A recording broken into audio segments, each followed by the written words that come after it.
Video চলতেছে। মানে এবছর আগেই ফেসবুক স্ট্যাটাস দিয়ে নিষেধ করছে যে ভাই এই যে গরু জবাই দেওয়া, তারপর জবাই দিয়ে রান কাটতে আছেন, এরকম চিত্তে রাইয়ে পজিয়ে রয়েছেন, এইসব ছবি পোস্ট দেওয়া থেকে একটু বিরত থাকে। কিন্তু এর পর দেখছি অনেকে দিতে আছে, তুলে অনেকে দেশেও।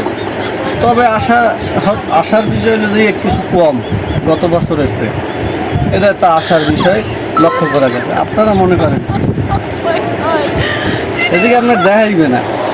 আমরা মনে করি অবশ্যই এটা ইসলামে এই কাজটা না করা অনেক ভালো। ইসলামে না, এমনি ইসলামিক দৃষ্টিকোণ থেকে, সামাজিক দৃষ্টিকোণ থেকে পোস্ট করাই ভালো। আপনি মানবিক কাজ করতেছেন, আল্লাহর জন্য উৎসর্গ করতেছেন, সেটা এটাই তো করেন। বললাম, ইসলামিক ওইটার প্রতি দৃষ্টিকোণ থেকে ফোকাস দেন। আমরা- একটা ছবি তুললে এই গরু একটা কিনছি অমুক হাজার 5 লাখ টাকা, এই কাটতে রাই করছে, শিখতে রাই করছে, এইসব বাদ দিয়ে আসল কাজটা করে, ঠিক আছে? এবার অনেক মহিলারা দেখছি হে যাইয়ে গরু কিনছে, হে নিজেরও যত্থানি প্যাট, গরুটারও সমান হইকা যায় প্যাট কিনে এই কিনছি একালে শেষ করে দিয়ে লাইছে। মানে বেড়ার কোনো দাম নেই, যায় আসে মহিলা সব করছে। কোরবানি কিন্তু হয়েছে বেড়ার উপর যায়, মানে সব মিলিয়ে দিলিয়ে যায়। হে কোরবানি করে না মানুষের দেয় না কি করে, এই বুঝলাম না।